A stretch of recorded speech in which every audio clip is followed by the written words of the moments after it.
Olá, companheiros. Que Jesus nos abençoe.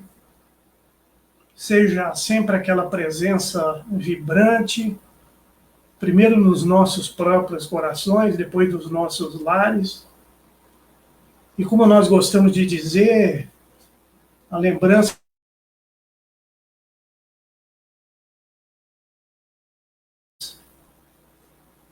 sentimentos. Está oscilando ali. Tá. Tá? Falhou um pouco. Vamos dar sequência às nossas reflexões do Evangelho, a fim de preparar o nosso clima mental, as nossas almas, para esse momento de paz, de harmonia, para esse instante, quando em torno do Evangelho de Jesus, abrimos as nossas mentes e os nossos corações para recebermos verdadeiros eflúvios que vêm do alto, bons fluidos, boas energias, mas com certeza também boas inspirações, boas ideias que vão funcionar como uma semente, que talvez na hora não produza um efeito, mas depois nós vamos ficar pensando naquilo, aquilo vai trabalhando na nossa interioridade, e nós vamos promovendo mudanças na maneira de ver a vida, da convivência,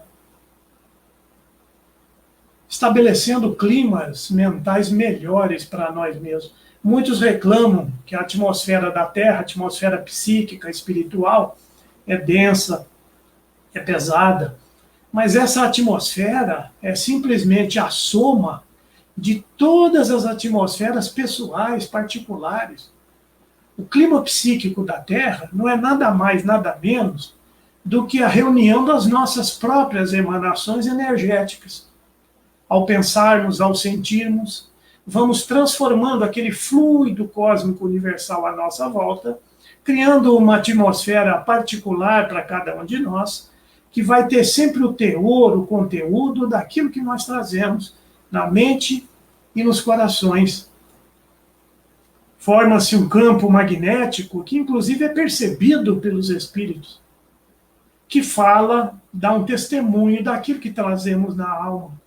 Por isso que se diz que no mundo espiritual, desencarnado, a pessoa não há máscaras, porque pelas vibrações, pelas emanações, pelos quadros mentais que a própria pessoa vai formando, dá para identificar quem é aquela pessoa, o que ela traz no coração, as suas verdadeiras intenções. Então é muito oportuno, necessário mesmo, que nós, já que não conseguimos manter um clima mental sempre elevado, que nós busquemos momentos como esse, do Evangelho no Lar, para já irmos experimentando, criando o hábito de novas mentalizações, além de tudo, além das reflexões que vão nos enriquecer o entendimento em relação à vida e em relação a nós mesmos. Vai saudar o povo?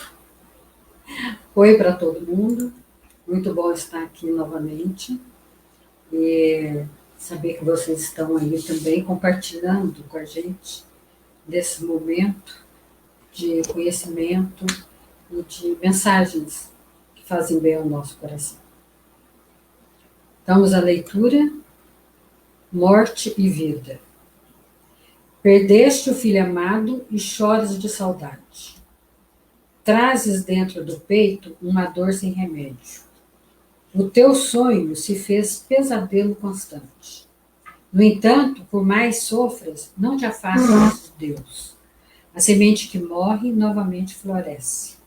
Sombra que se desfaz, a morte é uma ilusão.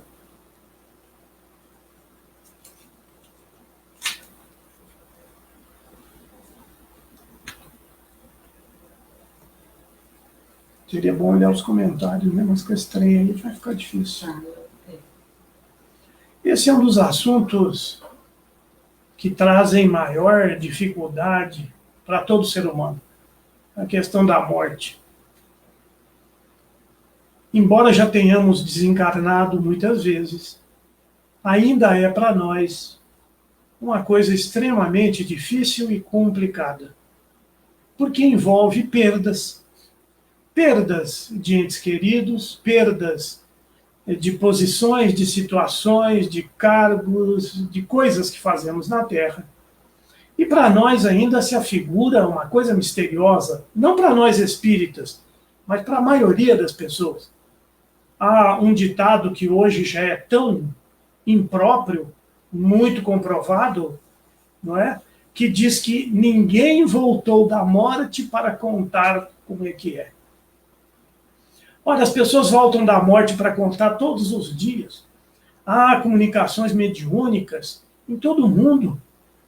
Aqui no Brasil, nós tratamos isso dentro do Espiritismo, levamos isso como uma proposta moral, antes de mais nada. O Espiritismo é o Evangelho que se apresenta de novo, e aproveitamos de todas essas informações para conhecer um pouco mais da realidade do Espírito. Porque, tecnicamente, a morte não existe.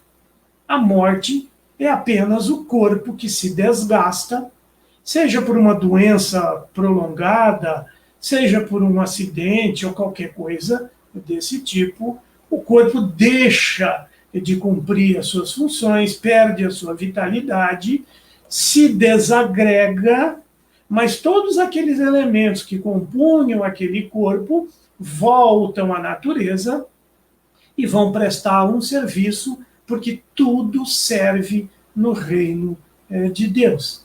Tudo no universo tem função, tem tarefa, tem trabalho. Então, e é uma coisa interessante, se formos olhar, o próprio Lavoisier já afirmou isso há 2 ou 3 séculos atrás, que em a natureza nada se cria, nada se perde. A morte é tão somente um estágio que chega, marca o final da reencarnação, e uma coisa curiosa que nós aprendemos com o Espiritismo: na morte não é o espírito que abandona o corpo e o corpo morre. É o corpo que deixa de ter as condições necessárias para segurar o espírito na encarnação, ele falece, vai liberando pouco a pouco o espírito, mas o espírito continua vivo. Mas isso, falando assim, é muito fácil, muito simples, não é? Porque nós não podemos esquecer que somos seres emocionais também. Temos afetos, tanto quanto desafetos. Temos apegos. Certamente é uma coisa muito humana quando, em todas as línguas, criou-se os pronomes possessivos. Né? Meu carro, minha casa, meu isso, minha aquilo. E nós usamos isso, ou talvez uma coisa até inconsciente, não é? Até com as pessoas. Meu filho, meu irmão, meu pai. Quando, em verdade, ninguém é de ninguém. Somos todos espíritos de Deus, criados simples e ignorantes, numa jornada coletiva importante. Criamos laços afetivos. Então, é muito estranho até que, já tendo desencarnado tantas vezes, que ainda tenhamos esse receio. Mas há explicações para isso. A primeira delas, todo ser vivo tem um instinto de conservação. Se não fosse o medo, o temor da morte, o sujeito poderia morrer com muita facilidade. Perderia a oportunidade reencarnatória. Então, uma das causas desse temor da morte é, sem dúvida alguma, um instinto de conservação, de preservação que toda a criatura tem. Uma outra explicação seria, talvez, por termos já experiências desagradáveis no momento do passamento. Talvez isso não seja uma lembrança lúcida e vívida, mas tudo é guardado no nosso chamado inconsciente e se manifesta por impulsos, por sentimentos, às vezes por ideias, por temores. Mas o que importa aqui é nós entendermos não a questão técnica em si. Nós podemos pegar muitos compêndios no Espiritismo e até em outras doutrinas espiritualistas Porque, via de regra, toda religião prega a continuidade da vida. O que costuma diferenciar é o lugar para onde vai a alma do sujeito. Muitos acreditam que há lugares especiais de prazeres ou ainda de sofrimentos, de acordo com a vivência do camarada, não é? Então, isso é uma coisa mais ou menos comum. Não? O que nos importa, especialmente no trato com o Evangelho, é a questão do consolo, da esperança. Porque realmente é um dos sentimentos mais pesados, mais terríveis, de se perder alguém. Olha, perdeste o filho amado e chora de saudade. É uma coisa extremamente natural que a pessoa chore de saudade. O sentimento, geralmente, ele tem, vamos dizer assim, vontade própria. Não adianta a gente saber pela razão, pelo conhecimento espírita que ninguém morre, porque a partida é dolorosa, a distância é extremamente pesada para todos. Agora, se a pessoa é um pouco mais espiritualizada, se ela já entende que ninguém morre final e que existe uma possibilidade de reencontro, vamos nos reencontrar com nossos parentes em algumas situações. Nas próximas encarnações, muito provável, uma grande, razoável certeza. Mas fora isso, os espíritos que estão em condição mediana, que não estão em grande perturbação, podem nos visitar durante o nosso sono físico.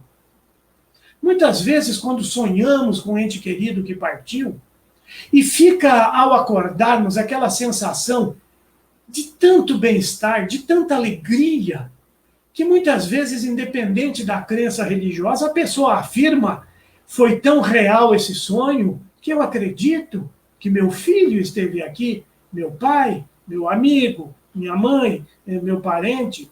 Porque Kardec chama isso, durante o sono físico, a emancipação da alma. O espírito é livre, já dizia Jesus, já está nas Escrituras, o espírito sopra onde quer. Então, desde que haja determinadas situações, pode haver esse contato espiritual, que é uma maneira de atenuar a dor e o sofrimento. De qualquer forma, é um sentimento muito difícil, muito pesado, e nós costumamos, como disse no texto, agasalhar, trazer no peito uma dor sem remédio. Ao desencarnar alguém querido, é um sonho de vivência, de convivência, de alegria. Muitas vezes nós projetamos nos filhos, nas pessoas, nos irmãos, realizações para a vida, às vezes até de maneira não muito saudável, não é? Quem será meu filho? Queremos que todos sejam boas pessoas, corretas, honestas, que ocupem lugares importantes no contexto social, e de repente aquele sonho se transforma num pesadelo que não quer nos abandonar. No entanto, a recomendação do texto, por mais que soframos, não podemos nos afastar de Deus. Vamos ver se eu fecho esse trem aqui. Quando eu enxergava era tão bom. Onde é que está o xizinho ali? Aí mesmo, aí. Agora fechou. E onde é que está para aumentar aqui? Aqui. Ó, esqueci de desligar isso aqui. Aqui desliga? Desliga. Como era bom o tempo que eu enxergava. Agora, nos comentários. Pausa para os comentários. Não, põe lá. Porque... Ué, pode pôr você mesmo. Esse aqui? De cima. Mais um aí. Aí. Não tem ninguém xingando, não, né? Não.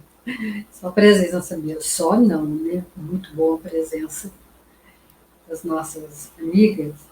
A Jusceia, Maria Lúcia, Miriam, Tereza Aze. É a nossa companheirada que nos dá muita alegria. Com certeza.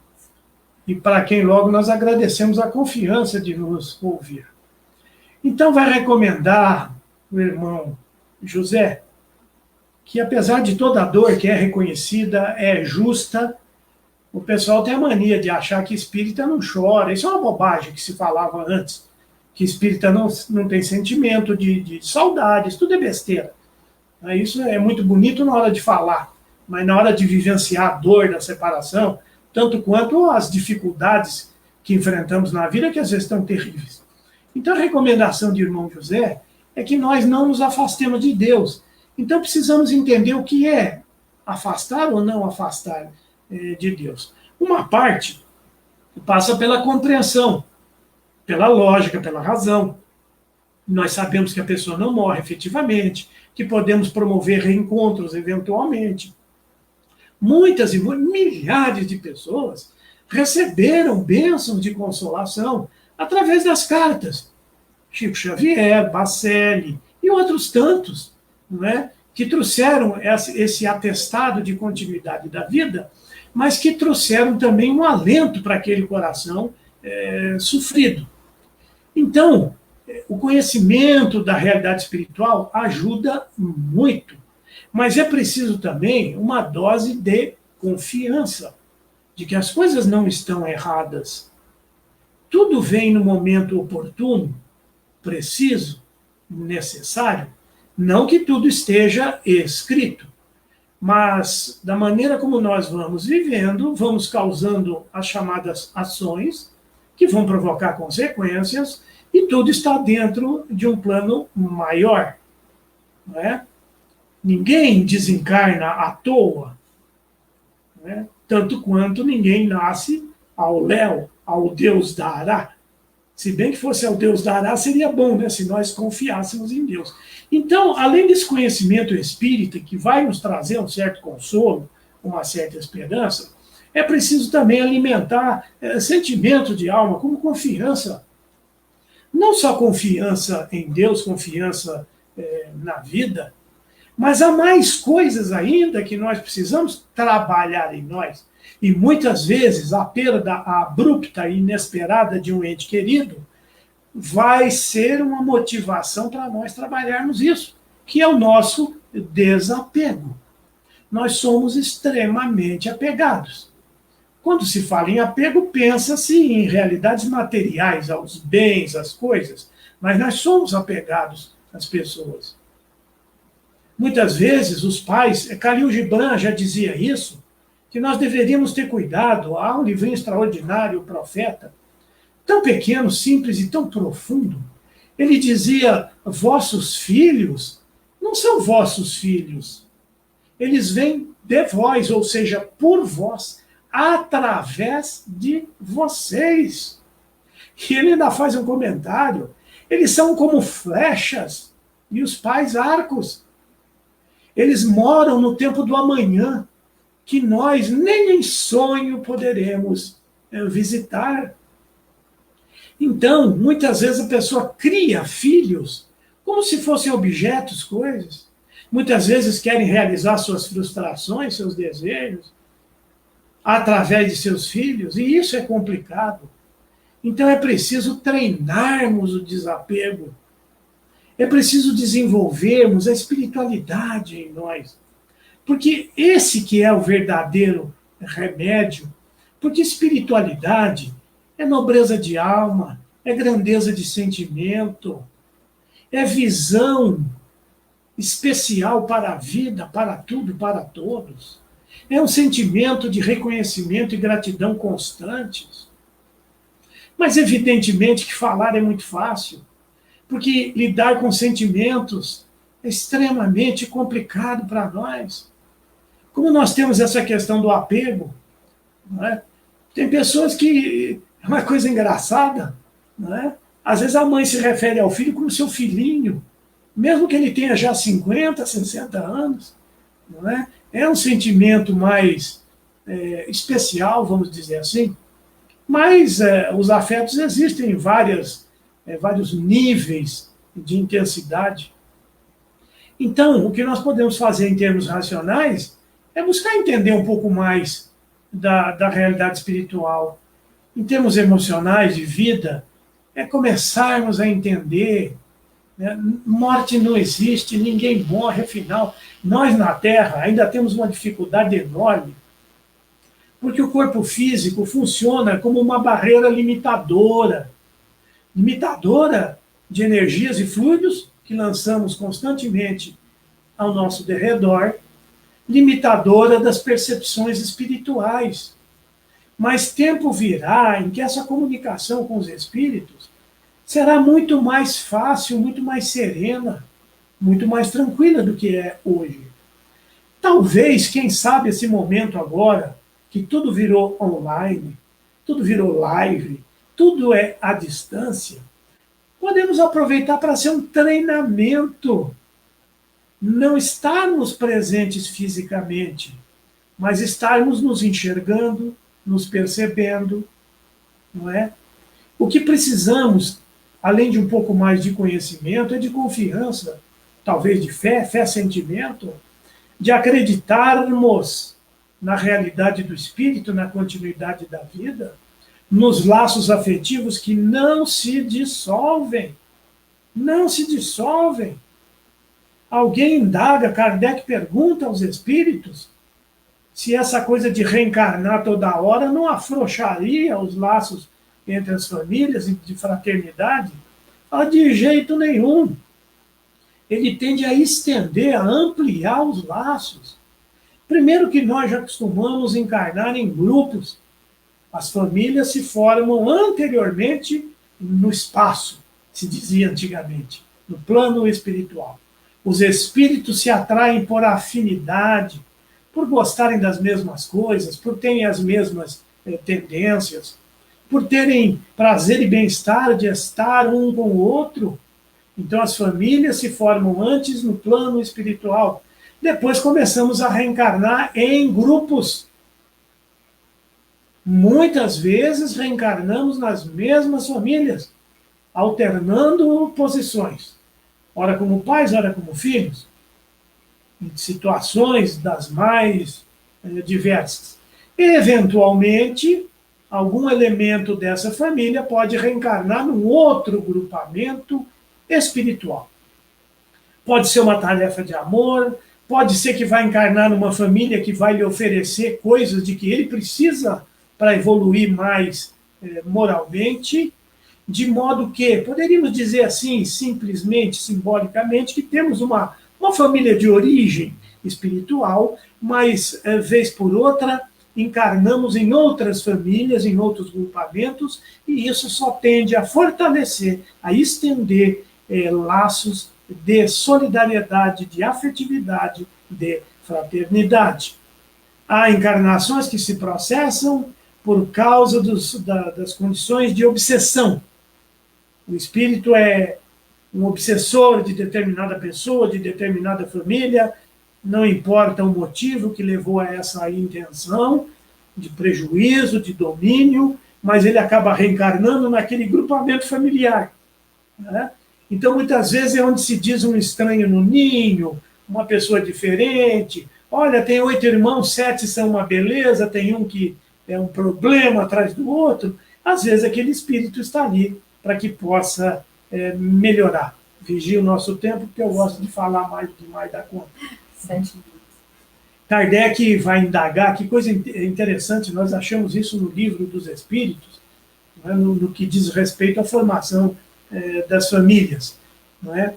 Porque os espíritos se atraem por afinidade, e ele vai descobrir, é uma coisa óbvia, basta observar, que às vezes há pais muito bons e filhos terríveis. E Kardec pergunta, por que de pais bons nascem filhos maus? Porque havia aquela ideia, sabe aquela coisa do filho de peixe, peixinho é? Né? Que se a família era boa, todo mundo que nascesse ali era bom. Se a família era ruim, também todo mundo seria ruim. Mas observa-se com muita claridade que muitas vezes pessoas que são terríveis nasceram em lares abençoados pela paz, pela harmonia, pelo amor, pela disciplina. Não é? Então Kardec pergunta por que de pais bons nascem filhos maus. E os espíritos responderam com muita propriedade. É que um espírito mau, reconhecendo sua condição, na esperança de se melhorar, pode pedir uma família que tenha condições de acolhê-lo, de proporcionar aquilo que ele precisa para ser uma pessoa melhor. De qualquer maneira, os laços familiares, nenhum afeto é perdido. No mundo comum humano, nós costumamos fazer declarações de amor para muitos. E, de repente, o amor vira ódio. Porque não era amor verdadeiro. Talvez uma paixão, uma ilusão, uma fantasia.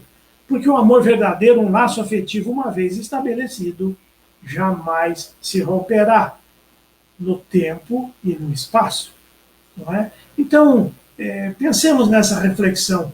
Não nos afastemos de Deus. Há pessoas que morrem, os parentes, e passam a praguejar, criam climas mentais de revolta, que só vão piorar a situação. E, para terminar, André Luiz conta, foi visitar uma criança, um jovem recém-desencarnado, em nosso lar, e o menino estava sob tratamento, num leito, não é? Uma espécie de hospital, estava sem consciência, desacordado, e, de repente, o menino, do nada, começa a se retorcer, começa a estar num estado frenético, de claro desequilíbrio, mesmo inconsciente, e o André Luiz pergunta o que era aquilo, e os espíritos vão explicar para ele, os mentores, os colaboradores espirituais, que era o momento em que a mãe dele, na Terra, alimentava sentimentos de revolta contra a vida, contra Deus, porque o filho lhe captava os pensamentos.